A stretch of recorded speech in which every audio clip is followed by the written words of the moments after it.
Άγνη παρθένε δέσποινα, αχράντε Θεοτόκε.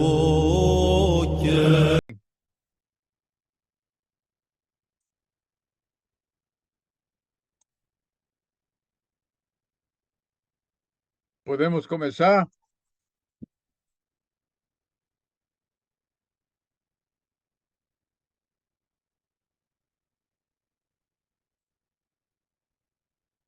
Ok. Bom, só para completar esse pequeno detalhe, no primeiro concílio, nós tivemos a participação,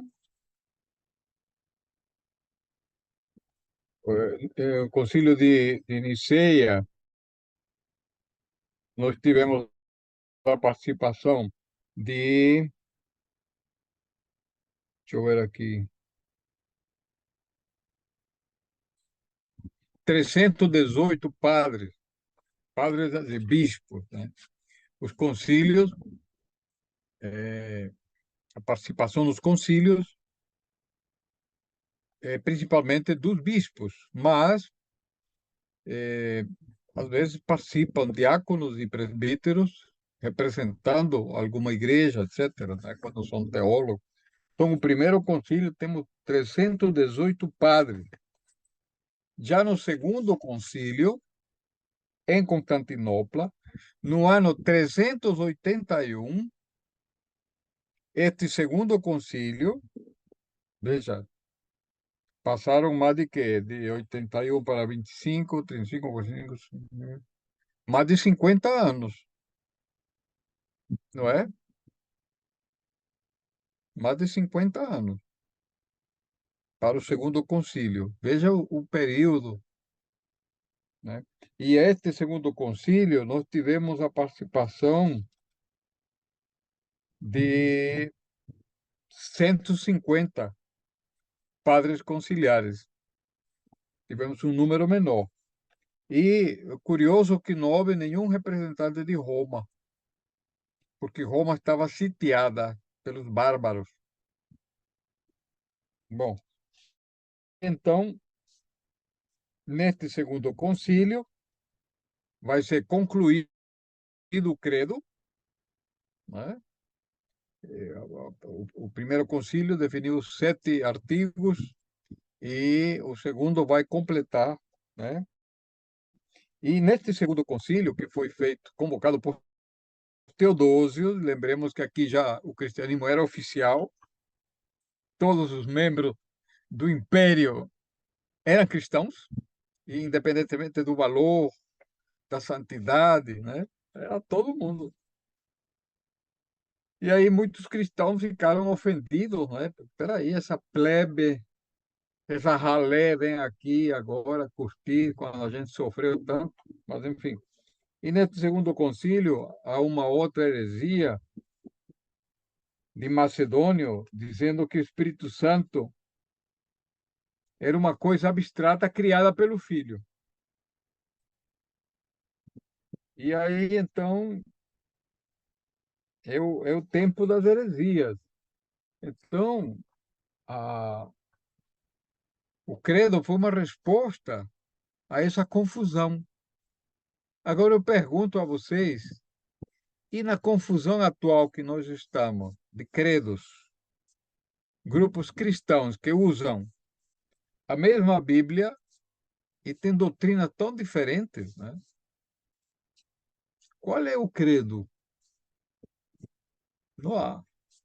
Então é complicado, ok? Mas então vamos comentar um pouquinho. Eu tenho um material que eu posso disponibilizar depois sobre esses artigos do credo, né? Mais detalhadamente. Mas, em linhas gerais, o credo começa declarando o monoteísmo. Creio em um só Deus. Bom, e até hoje muita gente não entende, pensa que são 3 deuses. Não 3 deuses, é um só Deus. em três pessoas, três modos de existência de Deus ou de manifestação de Deus. Para nós, na sua essência, Deus é um só. Mas para nós aqui, o que Deus se revelou para nós são essas três formas de existência de Deus. Deus, Pai Todo-Poderoso, Criador do céu e da terra. Né? Vamos pegar aqui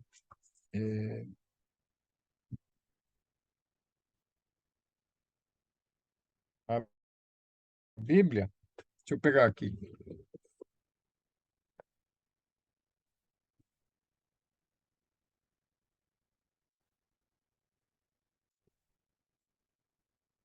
Nós temos aqui no primeiro capítulo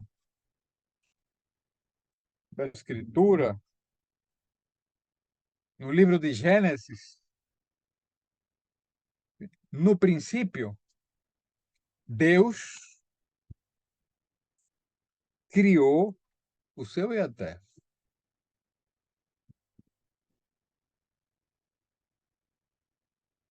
Deus disse, no versículo 3, haja luz.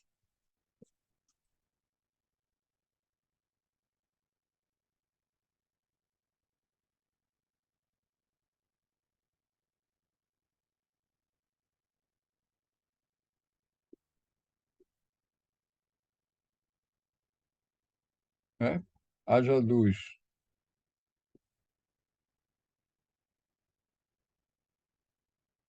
E um vento de Deus pairava sobre as águas.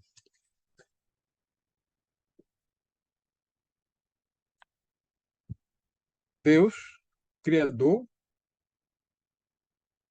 Deus, Palavra e Deus que pairava. Então, a tradição da igreja viu a Trindade aqui. Três modos de funcionar. Deus Criador, Deus disse e Deus que pairava sobre as águas. O vento de Deus é o Espírito. Logo na saída. Se isto aqui não é a Santíssima Trindade, o que é isso?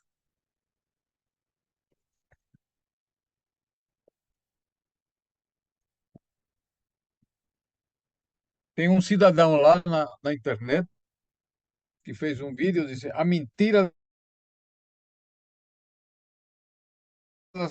da Trindade. 7 minutos. Ele supostamente destruiu, né, o dogma da Trindade, que levou séculos para ser elaborado, e ele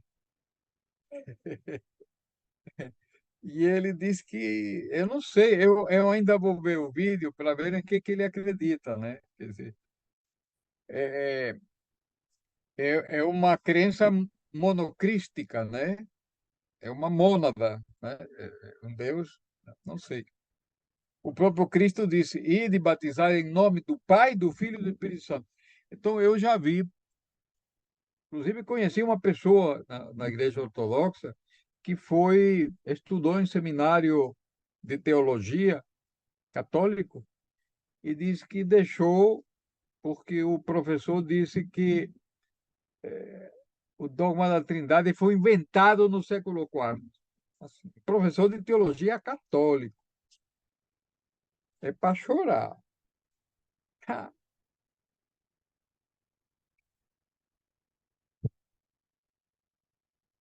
Então, quer dizer, fizeram da teologia um exercício racional. Então, é o individualismo, falta a comunhão. A comunhão é essa participação. Deus, Trindade, é comunhão. Deus que é absoluta, transcendente, onipotente, é comunhão e que dirá o indivíduozinho que sou eu, vai querer ser sozinho no mundo, a pensar Deus pela minha cabeça, esse alfinete aqui, universo criado e o incriado, todos cabem na minha cabecinha de alfinete. Pelo amor de Deus, a estupidez humana não tem limites. O ridículo absurdo de pensar a teologia pela cabeça é de uma estupidez sem tamanho. Eu tenho pena porque na eternidade vão rir muito sobre essas criaturas que ousaram orgulhosamente querer definir o que Deus é, ao invés de se aceitar a revelação de Deus, que Deus se dá a conhecer, e Deus se deu a conhecer como Trindade, graças ao nosso Senhor Jesus Cristo e ao Espírito Santo, que trabalharam juntos. Pneumatologia e cristologia são os dois braços do Pai em via da salvação. Entra em comunhão com o homem através da cristologia, o corpo e o Espírito de Deus. Isso que é a igreja. A igreja não é um organismo registrado em cartório.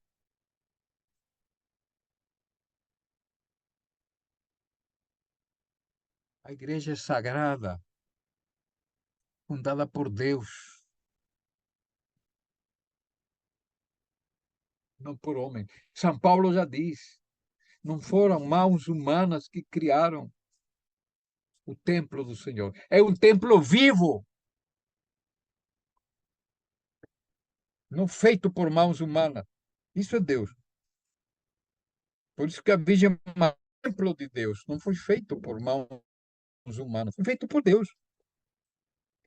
Bom, então, esses são os elementos históricos e só para entrar um pouquinho, né, isso nós vamos estudar mais. Na próxima aula vamos continuar a estudar do credo, né? Criador das coisas visíveis e invisíveis. Aí, meu amigo, viu, Adriano? Se abre um capítulo aqui que o mundo invisível, que o mundo invisível Deus criou, Deus criou o mundo invisível, os anjos, as potestades, querubins, serafins. E o camarada vai fazer teologia só do mundo criado, não tem noção do mundo espiritual e fica aqui querendo determinar o Apocalipse, querendo determinar toda a teologia em bases racionais e não sabe o que é o mundo criado. Inclusive na liturgia bizantina de São João Crisóstomo, nós convocamos os anjos e os querubins a participar da liturgia. E os anjos, atenção, os anjos não gostam de bateria nem baixo, se afastam.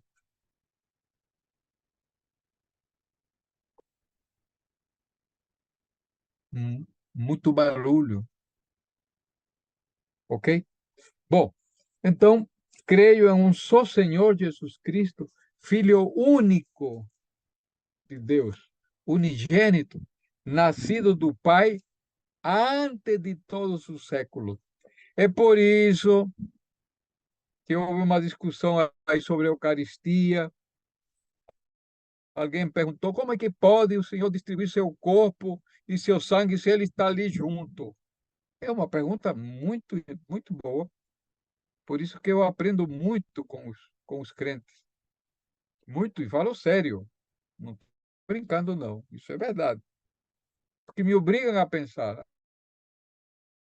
Aí eu disse, espera aí, por que que Cristo disse, isto é meu corpo, meu sangue, e dá seu corpo e seu sangue quando ainda, aí tem duas questões, ainda não tinha sido morto e já estava entregando o seu corpo e o seu sangue?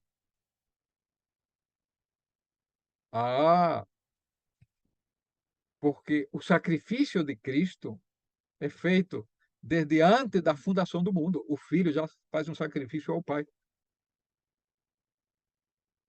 Está lá em Apocalipse. Leram e não entenderam.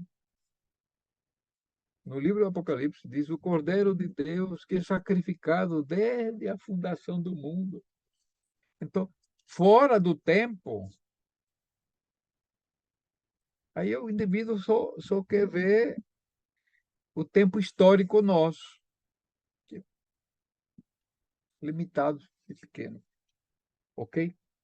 Então, Cristo é Deus de Deus, é luz da luz, Deus verdadeiro, de Deus verdadeiro, gerado, não criado. Criado é criatura, veja só.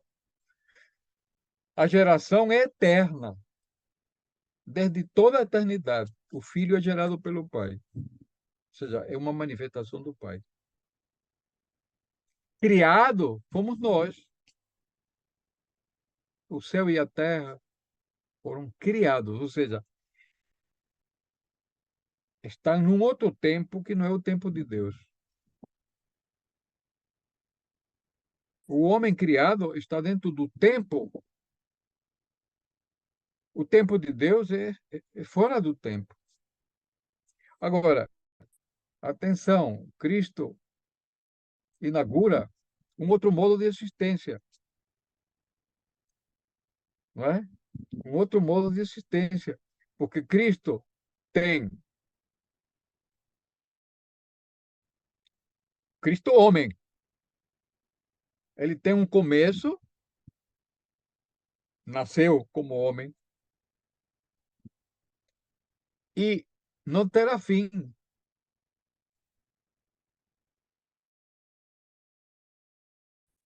O homem, nós temos o tempo e temos o fim do tempo. Deus está fora do tempo. Agora, Cristo, Deus, homem, tem começo, mas não terá fim. Este tempo de começo, que não terá fim, é o tempo que Cristo nos dá. Fomos criados no tempo, mas o Senhor nos fará viver eternamente. Temos um começo, mas não teremos fim. É o tempo sempiterno, ou seja, um tempo que se faz eternidade, não terá fim. Então, Cristo encarnou como homem, se fez homem para assumir a nossa natureza e assim nos levar para o reino.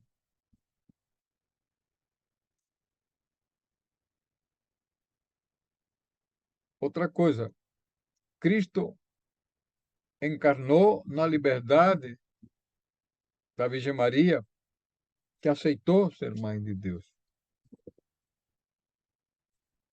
Então, Maria emprestou a nossa carne humana a Deus. E nem isso querem agradecer, né? A mãe de Deus. E aí surgiu entre o terceiro concílio, se não me falha a memória, era para definir se Maria era mãe de Deus ou não era. A Theotokos dizia, não, Maria é mãe de Jesus, não é mãe de Cristo. Aí eles separam, né, o homem de Deus. Aquilo que Deus uniu, o homem não separe, não. Estão querendo separar Cristo de Maria, que Deus uniu. E estão querendo separar o Deus e o homem em Jesus Cristo, que estão juntos no ventre de Maria. Portanto, Maria se tornou mãe de Deus, do Deus encarnado, não é do Deus essência. Oh, jumento! Deus essência é intocável. Mas o Deus feito homem, inclusive nós podemos pintar os ícones, porque ele encarnou, ele manifestou seu rosto. Senhor, que possa ver o teu rosto, dizem os salmos. Depois eu trago a vocês uma lista de salmos que fala de ver o rosto do Senhor. Deus não tem rosto, não. Agora, Cristo, Deus homem, tem rosto. Por isso, o ícone pode ser pintado, porque Cristo é o ícone, a imagem visível do Deus invisível. Este Deus, a essência, não podemos ver. No Antigo Testamento, não podia ser representado porque Deus não tinha manifestado assim para nós. Mas a encarnação do Verbo manifestou Deus como homem. Por isso que o ícone é a verdade do Deus encarnado. Ok? Bom, eu vou parar por aqui para perguntas e comentários.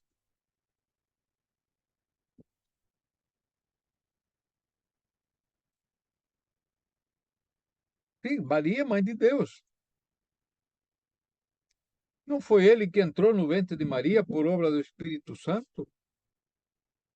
Como é que vai separar disso? Olha, que Jesusinho, o filho de Maria, depois que nasce, Cristo entra. Isso não existe, não. Houve uma heresia desse tipo. Dizia que Cristo, o docetismo, que era aparência, o outro dizia que Cristo não era homem, só era Deus, o outro disse que só era Deus, quer dizer, havia de todo tipo e gênero de heresias.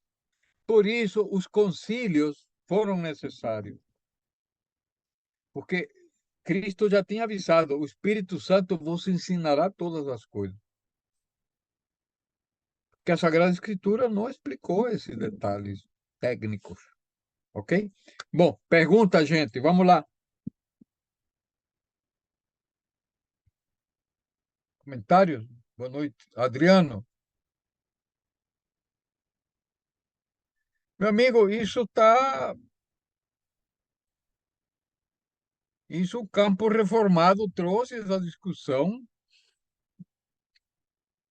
É só pesquisar, entra na internet e você vai ver.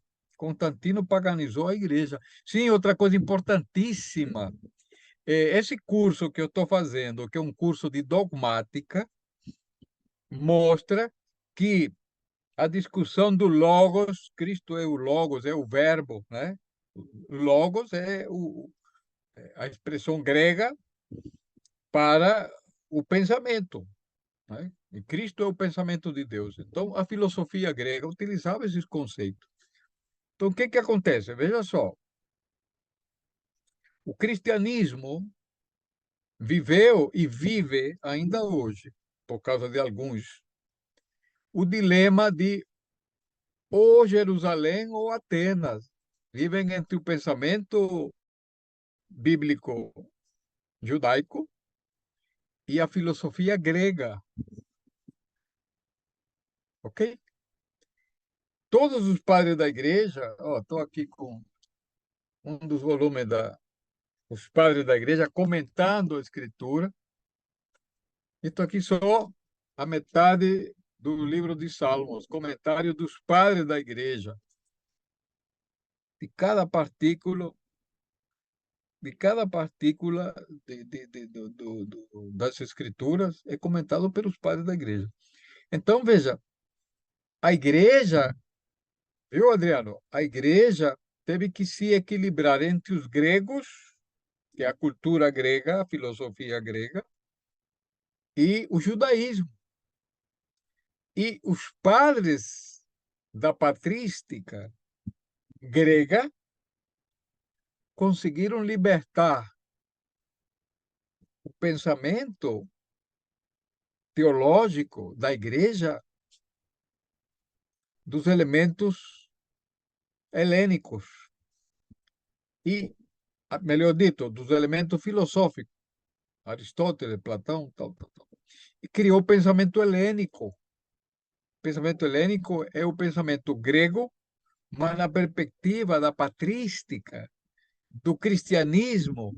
Então, a patrística grega fez uma síntese, libertou a teologia das amarras filosóficas gregas antigas.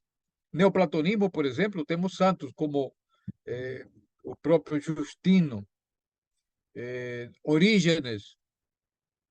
Orígenes é neoplatônico e tem elementos que aí que a igreja teve que separar, porque estava misturando o elemento da filosofia grega. E a igreja libertou a teologia dos elementos filosóficos clássicos.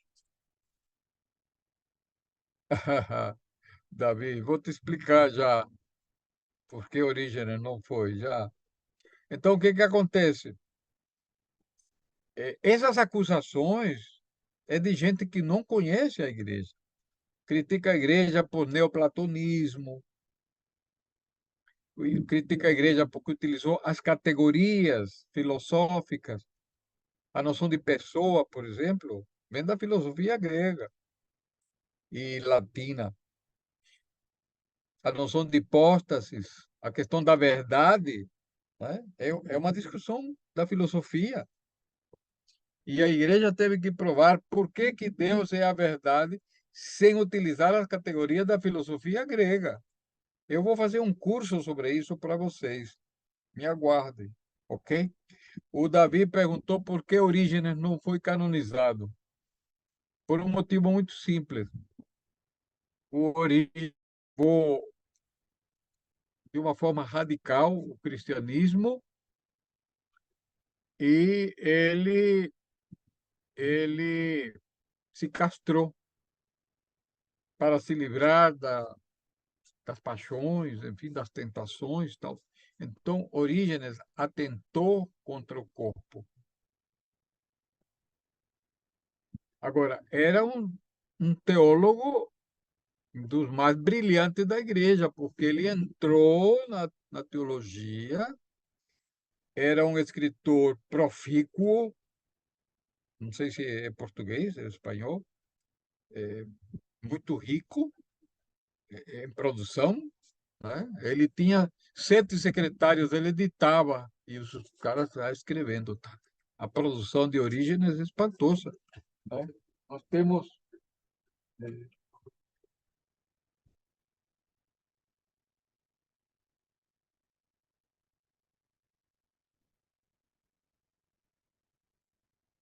nós temos aqui, por exemplo, algumas pouca coisa, mas enfim, comentário ao Cantar dos Cantares, o método alegórico aqui, pelo amor de Deus, é uma riqueza. E temos aqui homilia sobre Gênesis. Então, Orígenes é um universo. Então, infelizmente, ele foi radical. Só por esse detalhe ele não foi canonizado. Agora, o pai dele, se não me engano, Leônidas, foi martirizado e é santo, o pai dele. Inclusive, ele viu o martírio do pai dele, né? Foi sacrificado em praça pública. Diz aí, padre, sobre. Repete aí a pergunta, bota de novo aí, quero ver.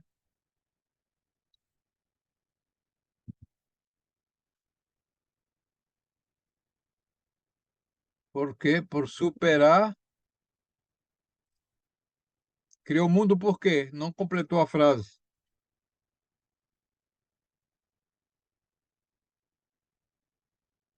Ok.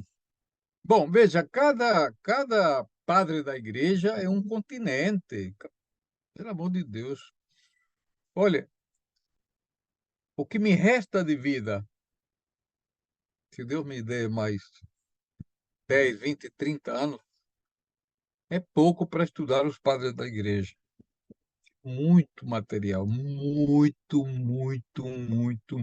Por isso que a Escritura diz, não caberia no mundo todos, se todos os livros fossem escritos, sobre Cristo e o mistério da igreja não caberia, é muita coisa, ok?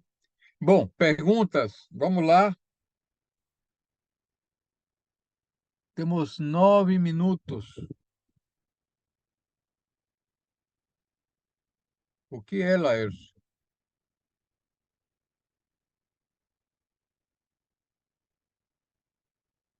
Hum, Mateus 26, 39. Mateus 26, deixa eu ver aqui. Mateus 26, 39. Mateus 26, 39. Deixa eu ver aqui.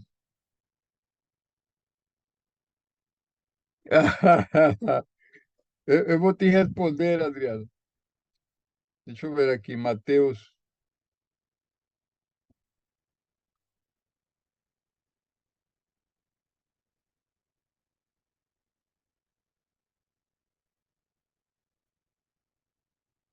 Eu não encontrei aqui a citação, Mateus 26, a duas naturezas. Bom, o fato é que Cristo tem duas naturezas, a divina e a humana, porque senão não haveria salvação. Cristo salva porque ele assume a nossa natureza. Mas aí é uma outra discussão. O Adriano, ele faz uma pergunta assim muito interessante.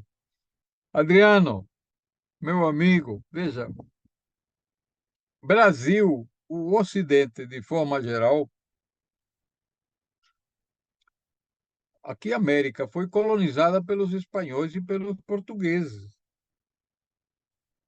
Então, a explicação é muito simples. Isto aqui é colônia de Portugal. Qual era a igreja, até o século XIX, qual era a igreja oficial no Brasil? Era o catolicismo. E como é que a igreja ortodoxa ia entrar aqui no território de Roma, se já havia aqui igrejas há 500 anos que a igreja católica dominava o pedaço, porque a partir do século XIX, a, a República, a República eh, abre, tira o monopólio do Estado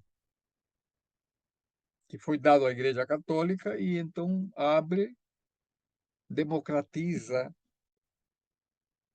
né, a prática religiosa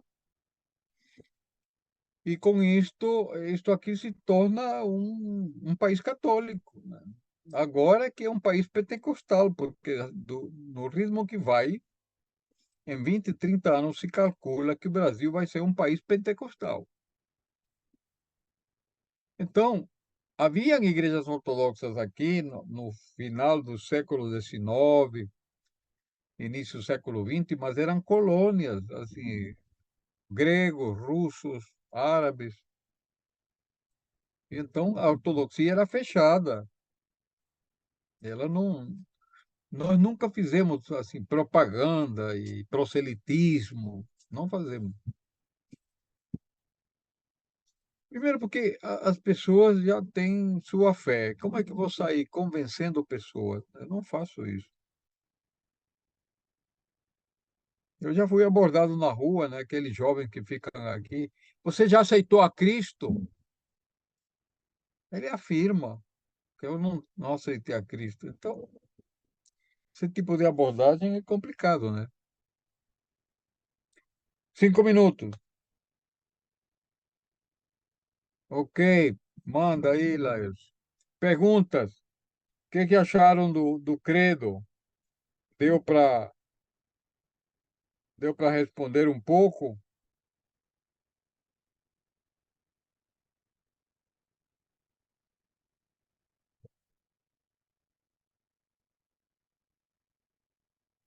O credo é da maior importância, né? Porque define o que nós acreditamos, né? A nossa fé em quê?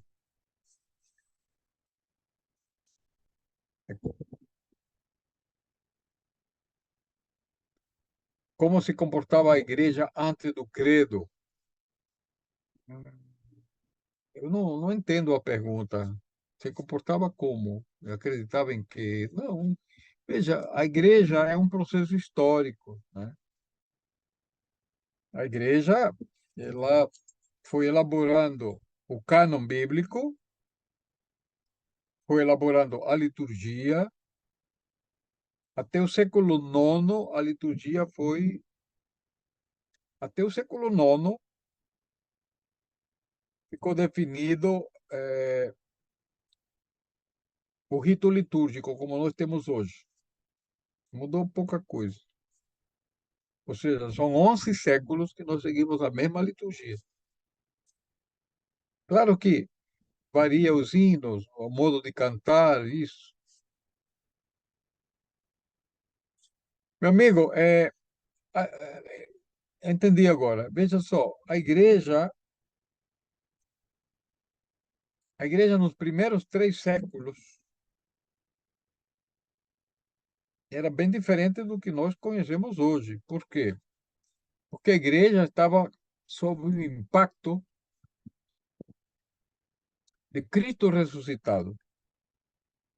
O querigma da igreja era Cristo ressuscitou. E essa experiência do Cristo ressuscitado era uma luz que, e pouco a pouco, depois, século IV, né, já são 400 anos, então você começa a ver outros aspectos, né? A ver outros aspectos, né? E a liturgia vai se acrescentando, porque o que os apóstolos anunciavam era a ressurreição de Cristo, isso aí bastava. Não havia uma grande elaboração doutrinal. A liturgia era só repartir o pão, distribuir e acabou. Pouco a pouco vai acrescentando, né, a solenidade. Ok, 2 minutos.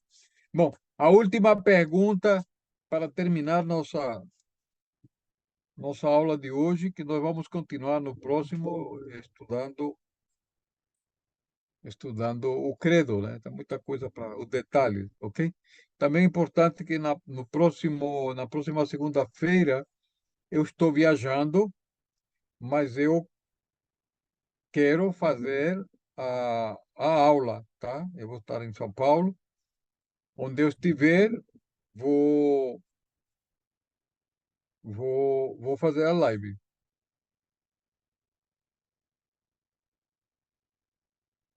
Sim, vamos comentar, não é? Vamos comentar. Seria interessante. Vamos penetrar mais nos elementos do credo, ok? Bom, a igreja é dinâmica, não é? A igreja é dinâmica e é conduzida pelo Espírito Santo. Bom, gente, 1 minuto só dá tempo para dar uma bênção, que Deus nos abençoe. E na próxima segunda-feira, estejam atentos, vamos continuar nosso trabalho, ok? Que Deus nos abençoe e guarde. Boa semana a todos, tá? E pergunta pelo grupo, ok? Boa noite.